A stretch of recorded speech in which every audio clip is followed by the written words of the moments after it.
Good afternoon, students. I welcome you to this lesson.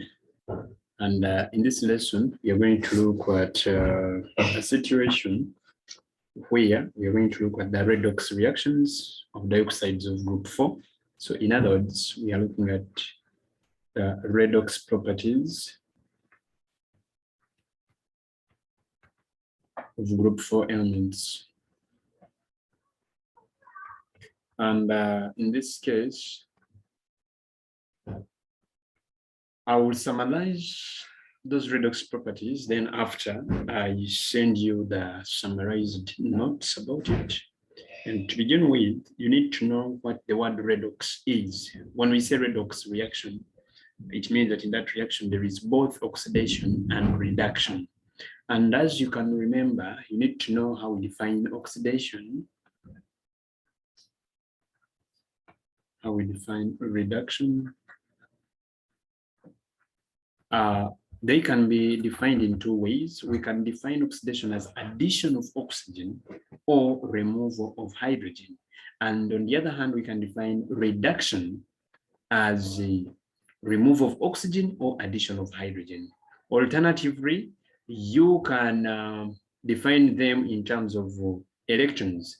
You can define oxidation in terms of electrons as removal of electrons, and you can define reduction as the addition of electrons. That's why you can just use oil and rig. Oil, oxidation is loss of electrons, while reduction is gain of electrons. That's why I didn't.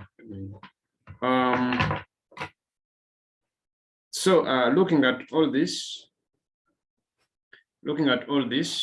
you can come up with a situation that when you say redox properties of dioxides, you need to know that they may either be acting as oxidizing agents or reducing agents. But anyway, to be specific, group 4 dioxides, let me say redox properties of group 4 dioxides. So dioxides of group 4 act as strong oxidizing agents. They act as strong oxidizing agents, but lead oxide is the most powerful oxidizing agents among these. In other words, most of these, we are going to be looking at how to answer questions in case you're given to state an observation and explain your observation.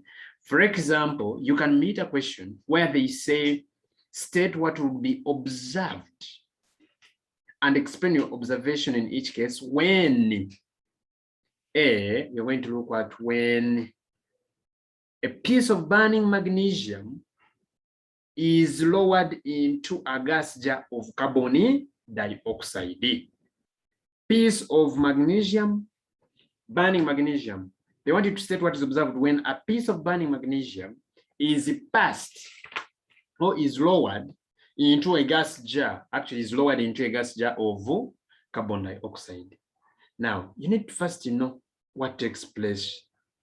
So you'll have magnesium solid reacting with the carbon dioxide, forming magnesium oxide, solid, and then carbon. So the observation would be a white ash and the black specks. White ash being magnesium oxide, black specks being for carbon.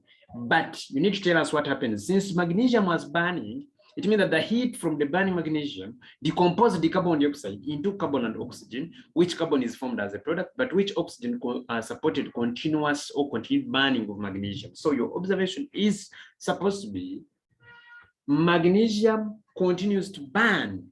But when these metals burn, they burn with the specific frames, and therefore, we are going to say magnesium continues to burn with a bright white frame, forming a white ash and black specks. Okay. Then now, when of course, when you're explaining the rest of the work here, you have to involve an equation for the reaction that takes place in addition to the explanation. Now, after stating the observation, write the equation, and after writing the equation, tell us why The fact is, carbon dioxide is an oxidizing agent, and therefore it oxidizes magnesium to magnesium oxide. In other words, we are defining now oxidation in terms of addition of oxygen. So it oxidizes magnesium to magnesium oxide, and then itself is reduced to carbon. As simple as that. Then maybe B, they can ask you to explain what happens when dry carbon dioxide is passed over red hot charcoal. Dry carbon dioxide, when it is passed over red hot charcoal. So charcoal is carbon. Charcoal is carbon. So what happens when carbon reacts with carbon dioxide? It gets reduced to carbon monoxide gas. In other words, you need to know that carbon is a reducing agent, whereas carbon dioxide is an oxidizing agent. In other words, when carbon dioxide reacts with the carbon, it gets reduced to, the carbon gets oxidized to carbon monoxide. Okay. Then another part, we are going to explain the observation when silicon 4 oxide is heated with magnesium powder. Silicon 4 oxide, when it is heated with magnesium powder.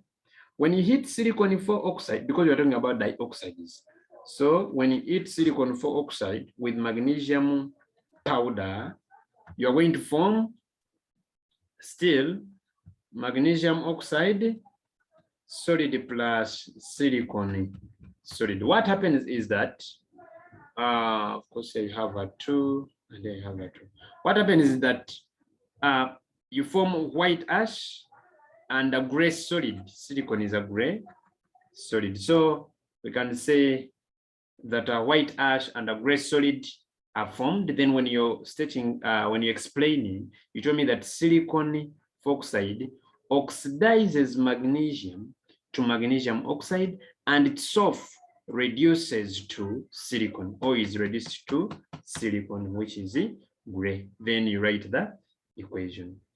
Then you can be told to explain an observation when concentrated hydrochloric acid is added to lead 4 oxide. When concentrated hydrochloric acid is added to lead 4 oxide.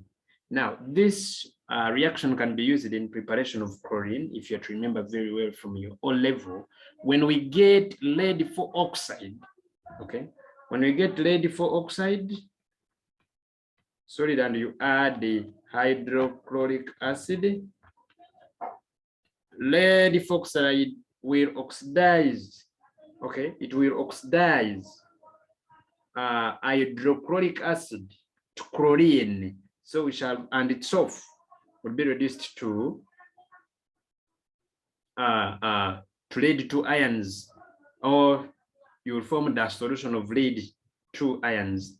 Now what happens is that lead 4 oxide plus 4 hydrochloric acid, we shall form lead 2 chloride aqueous plus chlorine gas, and then plus 2 water molecules. So from this one, you can write an ionic equation. The ionic equation can be lead 4 oxide solid, then plus 4 hydrogen ions aqueous, then plus 2 chloride, because this side we also have chloride, so 2 chloride ions. This one gives us lead 2 chloride and chlorine gas, and then water. So the observation would be this solid is dark brown. So one would say a dark brown solid dissolves. Dark brown solid dissolves. It dissolves, forming a greenish yellow gas and a colorless solution. So you just say a dark brown solid dissolves with bubbles of a greenish yellow gas, forming a colorless solution. Or you can say a dark brown solid dissolves, forming a colorless solution and bubbles of a greenish yellow gas. Then you give us the equation. The explanation would be lead 4 oxide being an oxidizing agent. It oxidizes concentrated hydrochloric acid to chlorine, and itself gets reduced to lead 2 ions. Actually, here I would have wrote lead 2 ions. Okay, so now from here, we can have other situations. We can have other situations where lead 4 oxide,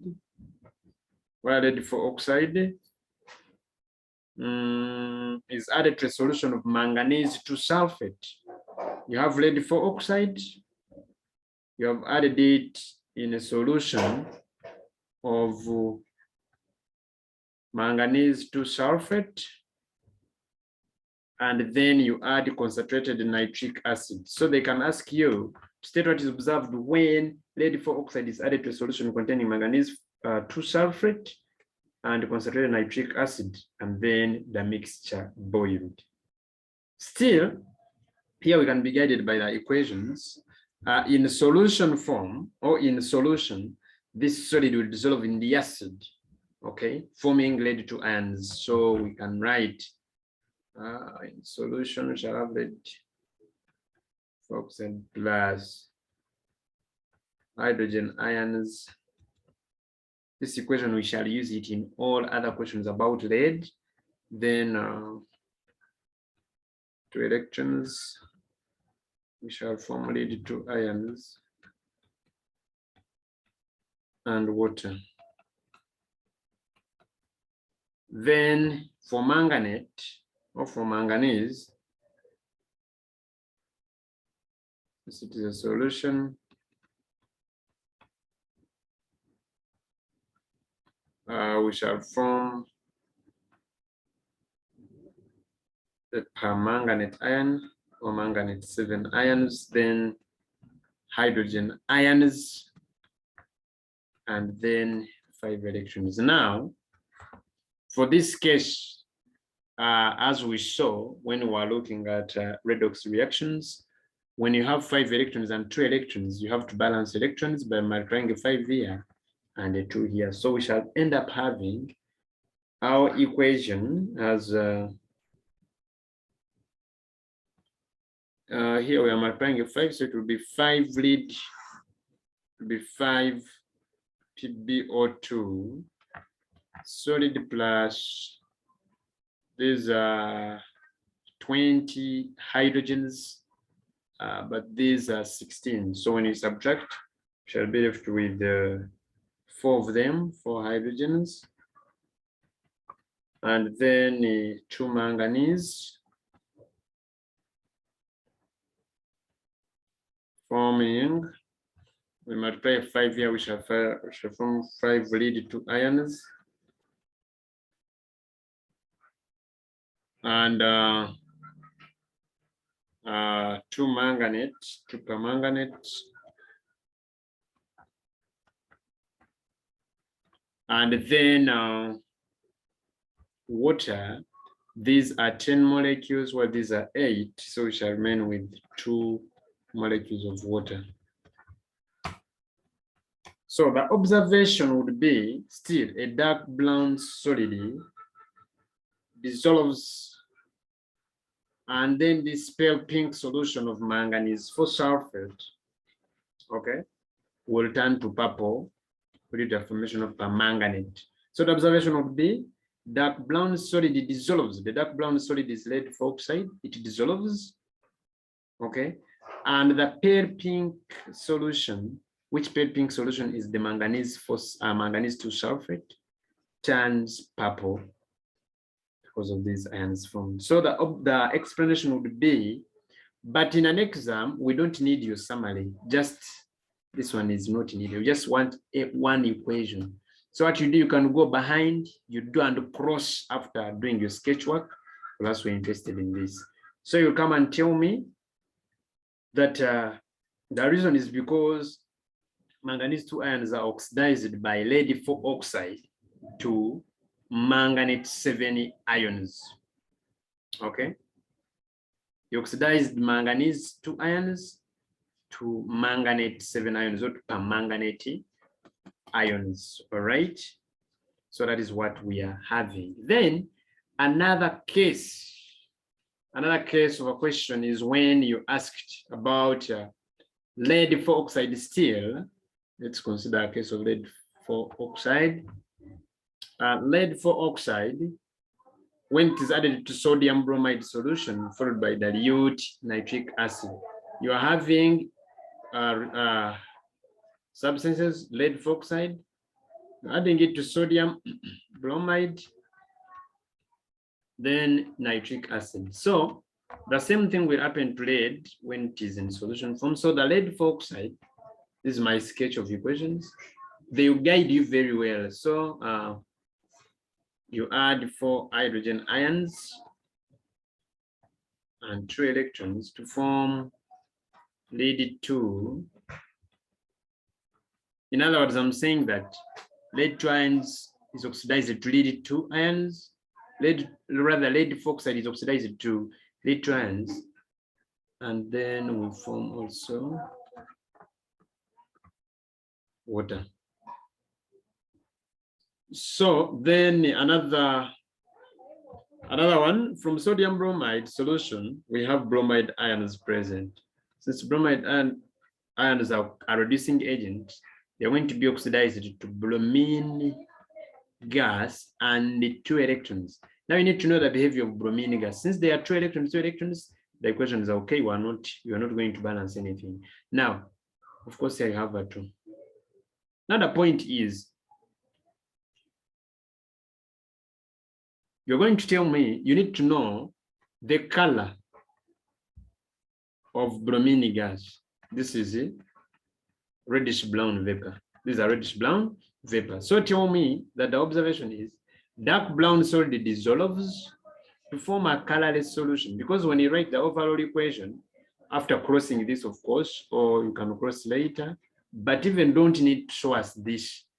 Can do it from anywhere and you come with the final answer. So plus 5 hydrogen ions plus twice bromine ions shall form lead 2 ions plus bromine gas, then plus 2 water. So in other words, the dark brown solid dissolves, form a colorless solution. All right, to form a colorless solution. That colorless solution is a result of formation of lead 2 ions and a reddish brown vapor. Now the explanation would be, of course, after writing the observation, you can write the equation, then you give us the explanation. The explanation is that lead 4 oxide, being an oxidizing agent, it oxidizes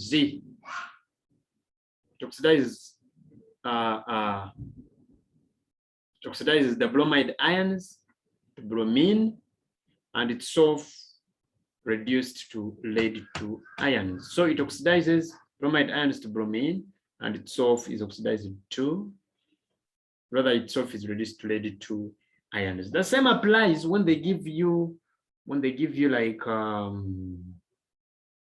potassium iodide here. When they say lead oxide plus, maybe they add potassium iodide solution and then followed by dilute nitric acid, and maybe the mixture heated. The first equation would be this about lead 4 oxide. Then another equation would be the iodide ions being oxidized to iodine, because for them they are reducing, so they are oxidized to iodine gas and 2 electrons, because here I have to put it two electrons. You are going to write a general equation as lead 2 oxide, rather lead 4 oxide plus 4 hydrogen ions plus 2 iodide ions to form, we shall form lead 2 ions and iodine, and then 2 molecules of water. So when you're stating the observation, you just say a dark brown solid dissolves, forming a colorless solution, and purple vapor. For iodine, the vapor is purple, and for this, the vapor for bromine was reddish brown. What caused that? Lead for oxide is an oxidizing agent and oxidized iodine ions, or rather iodide ions, to iodine, and its salt is reduced to lead 2 ions. Now from this one, what about if we are dealing with the hydrogen peroxide? So for this case, when we say dilute nitric acid was added to lead 4 oxide and then followed by hydrogen peroxide. Just need to know that hydrogen peroxide, this one alone, if you have to talk about this one alone, being a reducing agent, because it is in aqueous, it is oxidized to oxygen gas, 2 hydrogen, and 2 electrons. Then this one, of course, we have already seen what happens. We said that if you add the 4 hydrogens and you also had the 2 electrons, you form lead 2 ions and 2 molecules of water. So that when you combine the two, you're going to have lead 2 oxide, lead 4 oxide solid plus this hydrogen peroxide. You first begin with the reactants alone, aqueous, then plus, these are 4 hydrogen ions, these are 2 hydrogen ions. When these ones come this side, we shall have 2 hydrogen ions. We shall form lead 2 ions, oxygen, and water. So what happens is that you have to tell me that still a dark brown solid dissolves, forming a colorless solution and bubbles of a colorless gas, forming a colorless solution and bubbles of a colorless gas, which colorless gas is oxygen. All right. Then after this, after writing the observation, you write the equation. After writing the equation, when they need explanation, you can explain. Lead oxide being an oxidizing agent oxidizes hydrogen peroxide to oxygen, and itself is reduced to lead 2 ions. Finally, let's state what is observed when sulfur dioxide is passed over heated lead 4 oxide. When sulfur dioxide is passed over lead 4 oxide. Now, here just when you pass sulfur dioxide over lead 4 oxide, we react with that sulfur dioxide to form lead 2 sulfate. So just form lead 2 sulfate, and that lead 2 sulfate is a precipitate. In other words, it is insoluble. So what happens is that not a precipitate, because a solid and a gas may not give a precipitate, but a solid. So in other words, you just tell me that the dark brown solid forms a white solid, or you can say a white solid is formed. Then you write the equation. Then the explanation would be lead 4 oxide being an oxidizing agent is reduced by sulfur dioxide to lead 2 sulfate. As simple as that. So those were the observations that we note under dioxides, and we are going to switch our aims to the monoxides. Now, the monoxide, you need to know all of them, and basically we've gotten the carbon monoxide, we've gotten the silicon monoxide, we have got the germanium monoxide, we've got the tin monoxide, and lead monoxide. Now these monoxides, you need to know the formula of each oxide After knowing the form of each oxide, you may know that one may not be enough. You need to go ahead and you know the physical state. For carbon monoxide, this is a colorless gas, all right? For silicon monoxide, this is brown powder, but this brown powder also is unstable, and that's why it undergoes disproportionation, okay? And then also another thing is that it is known to exist as a gas, okay? At a temperature of 2,300 degrees Celsius, it is a gas. It exists as a gas. Then with the germanium oxide, rather germanium oxide, this germanium oxide is a yellow solid and also unstable, so it also readily disproportionates. Then when we say tin monoxide or tin oxide, this is bluish black. This is a bluish black. Don't say blue black, bluish black solid. Okay, then when we say lead oxide, this is a yellow, or it exists as a yellow or orangey powder. That is what we need to know. Then after knowing the physical state, you need to know their nature. Carbon monoxide is known as a neutral oxide. However, scientists came up with the information that it is slightly acidic. But when you talk about silicon monoxide, this is totally neutral. And germanium oxide is sometimes thought of as amphoteric, but we don't look too much about its nature, but can consider it partly amphoteric. And these other two, tin oxide and lead oxide, all these ones are amphoteric. After knowing their nature, you need to know the bonding and structure, because it's from the bonding and structure that we shall deduce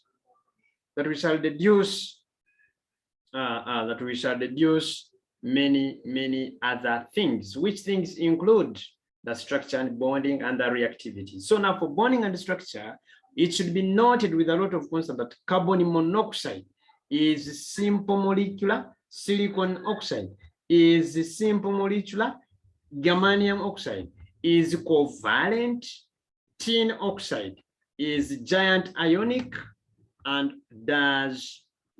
so does lead oxide is also giant ionic. Right. So that is a simple clue about the monoxides.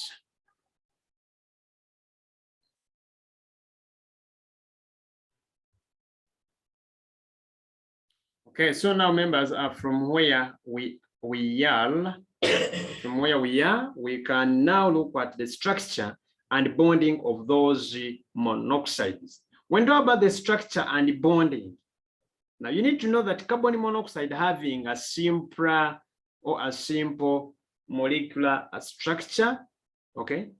Carbon monoxide will also be like carbon dioxide. It has got that simple molecular structure with discrete molecules held together by weak van der Waals forces of attraction. Also silicon monoxide also has got that simple molecular structure with discrete molecules also held by weak van der Waals forces of attraction. But for germanium oxide is held by strong covalent bonds, and tin oxide and lead oxide have got giant ionic structures held together by strong ionic bonds. So we derive the structure and bondings by looking at that summary in the table that I am going to send to you. So as I wind up this lesson, I want us to look at the ways how monoxides of group 4 elements can be formed. And that one can merge up with a question. One can say, with the relevant equations, describe how the monoxides of group 4 elements can be formed. Monoxides of group 4 elements. So we need first to know, like, how do you form carbon monoxide? It comes as a result of very many reactions which you can describe, but amongst which you can pick any one description technique and you take it on. For example, to form carbon monoxide, you dehydrate. It is formed by dehydration. I have sent you answers. I've sent you very well organized work where you can easily cover the rest of the content. So it is the carbon monoxide is formed by dehydration. of methanoic acid. We dehydrate methanoic acid. It means that we need a dehydrating agent, and we normally prefer using concentrated sulfuric acid. Okay, you can as well use sodium methanoate instead of methanoic acid. Now, when I need carbon monoxide, I'll get the ethanoic acid. I dehydrate it using sulfuric acid, conc sulfuric acid, and then I will form my carbon monoxide and the water. Don't say methanoic acid plus sulfuric acid. Those acids, they are two acids, they can't react together. But sulfuric acid can act as a dehydrating agent. Also, you can use sodium methanoate. Sodium methanoate also can be dehydrated by sulfuric acid to form. Now these ones can react because this is a solid and this is an acid, so they can react. And as they react, you're going to form sodium hydrogen sulfate. You form sodium hydrogen sulfate, carbon monoxide gas, and the water. So that is how best we can form carbon monoxide by dehydration of methanoic acid. This is very common. Now, you can also dehydrate oxalic acid. Okay, you looked at these things in Form 3 sometime back when you were looking at preparation of carbon monoxide.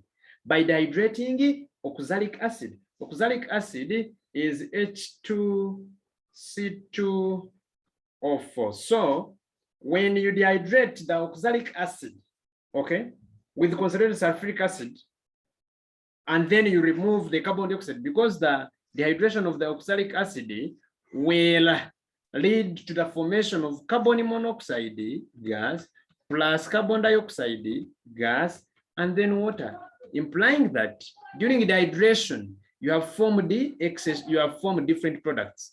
Which one of the product must be eliminated? Since we're interested in carbon monoxide, we have to eliminate carbon dioxide. Why? Or rather how? By passing it through a mixture, or by passing it through concentrated potassium hydroxide solution or concentrated sodium hydroxide solution. So by dehydration of oxalic acid, still you can get your carbon monoxide. Or else you can also pass steam of carbon dioxide over hot charcoal. In other words, you can reduce carbon dioxide by reacting it with the carbon. And the moment you react carbon dioxide with the carbon, since carbon is an oxidizing agent, it is going, since carbon is a reducing agent, it's going to reduce carbon dioxide to carbon monoxide. Alternatively, you can consider the fact that carbon dioxide is an oxidizing agent, and therefore it oxidizes carbon to carbon monoxide.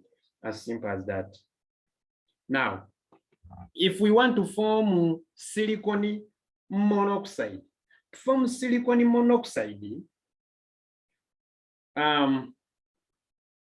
we get silicon 4 oxide and then we heat it with the silicon together in a vacuum or in a space free of air at about 1527 degrees Celsius.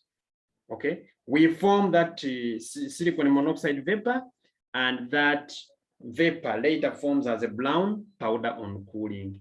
All right, and that powder is known to disproportionate into a dioxide and the metal, and therefore at the moment you form a monoxide, you just immediately end the reaction, or you can immediately remove the heat. So now we say that when you heat silicon 4 oxide with the silicon, you are going to form silicon monoxide solid. But we've said that on leaving this, it can take you back. You can form a dioxide again. Then when we had formed a germanium monoxide, you just hydrolyze germanium to chloride. By hydrolyzing germanium to chloride, I have sent the explanation, and I want you to take on that explanation, guys, the way it has been sent to you. So what happens is that you get germanium to chloride solid, you just hydrolyze it in water, specifically and strictly. You're going to get germanium monoxide solid and the hydrochloric acid. Okay, that is how you can get germanium monoxide, by hydrolyzing the germanium to chloride. Alternatively, you can also react germanium oxide with germanium. You form a germanium monoxide, which when left can disproportionate going back to a dioxide. Okay, so in other words, we shall get, you can get germanium 4 oxide, you react it with germanium solid, you will form your germanium oxide, germanium monoxide. All right. Then for the case of the tin, tin 2 oxide can be formed by heating simply tin 2 oxalate in absence of air. So we just get tin oxalate solid. We just heat it in absence of air, and you are going to immediately form your tin oxide. And the same vein, you can also get the iron 2 oxide like this. So we shall form tin 2 oxide, carbon monoxide, and carbon dioxide. You can remove the carbon dioxide by bubbling it, or by bubbling the mixture through aqueous or through concentrated potassium hydroxide or sodium hydroxide. Finally, how do we form lead 2 oxide? We form lead 2 oxide by heating a carbonate of lead. So by heating a carbonate of lead, it is going to decompose to lead 2 oxide and carbon dioxide gas. I want you to check the very form of the work I've sent you to understand this work, how it is presented. Also, by heating a nitrate of lead, you are going to form lead 2 oxide, you form nitrogen dioxide and oxygen gas. Finally, you can also heat a hydroxide of lead, and when you heat a hydroxide of lead, you're going to form lead 2 oxide and then water. So these are the amongst a few processes which you can use to produce monoxides of group 4 elements. So you are going to look at the notes which I'm going to send to you, and those notes are going to guide you further about this work that we are right here discussing. I wish you all the best of the day. Let's meet tomorrow. Keep blessed.